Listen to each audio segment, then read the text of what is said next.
I'd like to share some information to you brothers and sisters regarding to the United States government, the illegal quasi-government in Washington, D.C. This is a channeled information, so I'd like to read it on my screen and share with you what we did not know. So here it is. Washington, D.C., the illegal quasi-government. The federal government is a separate nation and should be called the United States Incorporated. There are two governments operating in this country. The United States of America is the republic government created by the states, for the states, created by the people, for the people. And there is the second one. It is a U.S. government, which is a corporate government or a corporation. This federal government should be called the United States of America Incorporated. Corporations are not allowed by law to become politically charged in terms of their controls over the masses of a region. A corporation is simply an entity which makes its own rules for its employees and for its own structural operation. The U.S. government, which is on a 10-acre parcel of property in Washington, D.C. D.C. means District of Columbia. It is outside the United States of America. Isn't that? I always wonder before why it's D.C., why it's District of Columbia. It is outside the United States of America. It's a corporation that has taken on the role of a quasi-government, but which has no legal authority to do so. Any action whereby this quasi-corporation, known as the United States federal government, attempts to make laws, to impose laws on the states or the people that have not been authorized by the states of the people, operates illegally. Any of the states or the people who give their allegiance and give their rights to such a quasi-government are doing so illegally. Anyone who volunteers to let such a foreign entity control their lives is volunteering their freedom away illegally. And this is where the changes will soon begin to occur, and where entities will begin to recognize a breach in the relationship between the people, the states, and the quasi-government in Washington, D.C. The federal government, which is a foreign to the United States of America, foreign to the United States of America, which is located in the District of Columbia, which is not part of the United States, and which is in fact controlled to a great extent by the international bankers and by the laws of the rules of the United Nations, whereby this federal Washington, D.C. state or country has set itself up as a control over the United States of America as a quasi-government. The elected officials residing outside the United States of America in Washington, D.C. are not actually employees or officials of the United States of America or its rules. The state's rules does not apply. The state's constitution does not apply to these entities in Washington, D.C. because they are acting outside the country in this second nation known as the federal government. In other words, the United States federal government and the United States of America are basically two different countries, and the Constitution of the United States of America is not the law of the United States federal government. Therefore, these entities cannot, while in the District of Columbia, be accused of treason. They are operating on behalf of the foreign bankers and their special interests.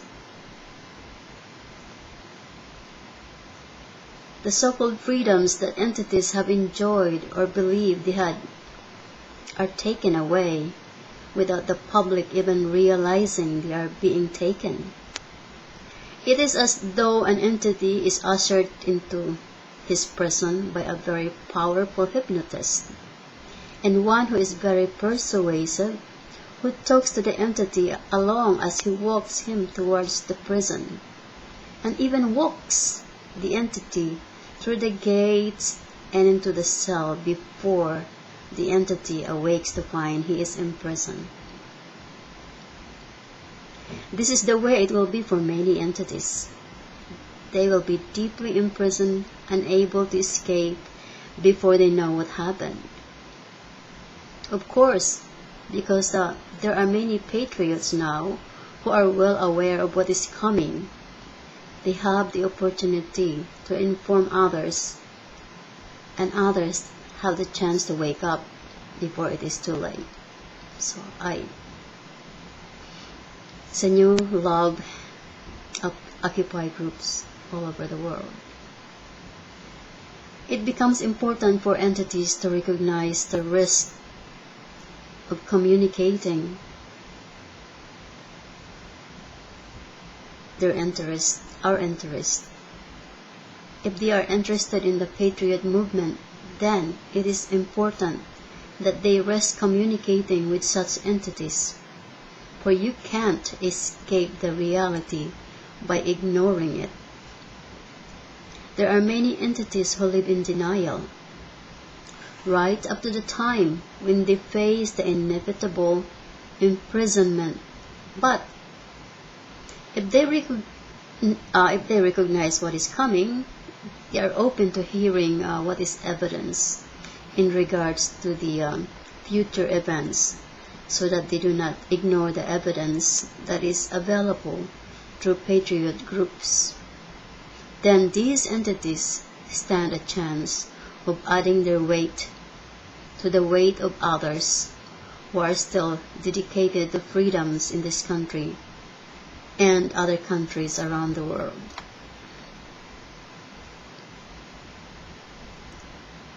There are close to a dozen states in the United States that have seriously been moving towards secession of the United States and regaining their own sovereignty. Colorado, Nevada, Texas, Utah, Idaho, Hawaii. These are but a few of these mentioned are turning towards the pursuit of their state sovereignty. Technically, the United States refers to the states themselves, not the Washington, D.C. government. And the federal government, or the United States Incorporated, refers to corporation that is governing 10 square miles of Washington, D.C. It is not a part of the United States. It is a separate nation incorporated as the United States of America, and it has a self-appointed its own purpose as being that of extending rule over the separate United States. The sovereign states of the Union being individually sovereign with their own constitution or charters, or separate laws based on the Constitution of the United States of America. This federal government sees itself as a democracy, whereas the original states of the Union were a republic. This republic is no longer recognized by the democracy known as the United States of America. It should be understood that democracy essentially is majority rule, or what some call mob rule. And a republic is a system of government that is focused on the right of its individual. The rules are such to protect the rights of the individuals, not so much to the mob or the majority, but of the individuals that make up the whole.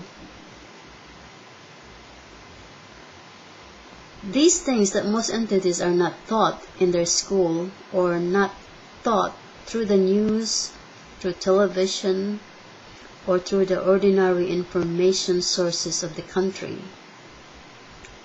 It should be realized that the United States of America Incorporated is dominated and controlled by 13 powerful banking families, the Rothschilds being a dominant influence, so that the laws are passed to help curb the freedoms of the states.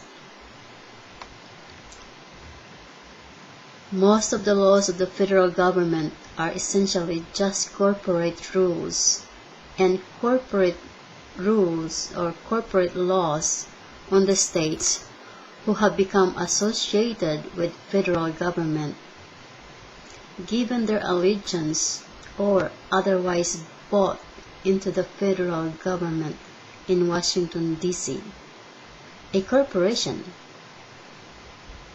The government in Washington, D.C. is not set up to represent the states, but to control the states, as though they were subordinate corporations to this greater corporation. Originally, the laws passed were by consent of the states, but it has reached a point now where the Federal Reserve Bank has such power, and loans to the states or programs for the states can be financed from Washington, D.C. The states sell out and go along with the federal programs in order to get federal money. It has been a very slow and gradual takeover of the United States and their sovereignty and independence, so that the independence is more of a sham. The so-called Independence Day is a celebration that occurs each July 4th, more of a memory than out of actual reality of the present time. There is really very little independence. In fact, there is much talk of interdependence, meaning that the states are dependent on the federal government, and the federal government has some reliance on the state for its taxes collected from the people of the various states, and in this sense there is an interdependence. They each depend each other.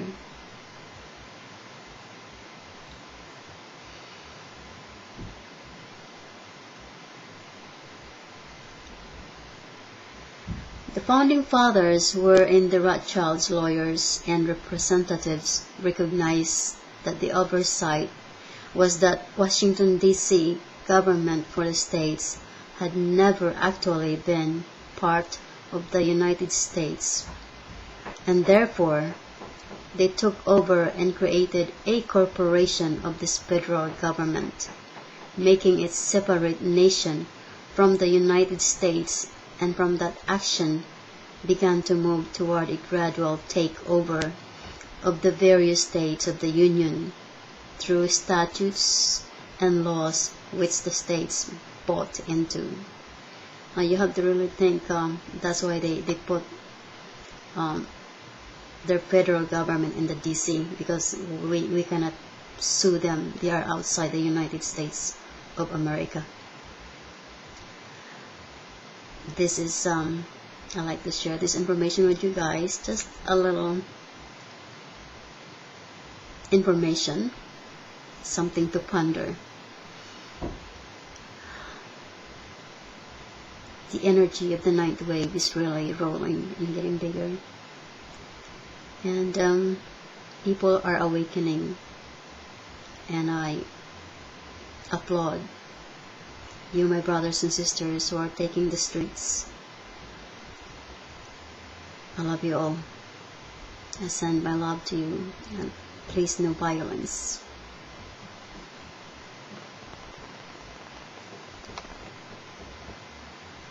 I love you all.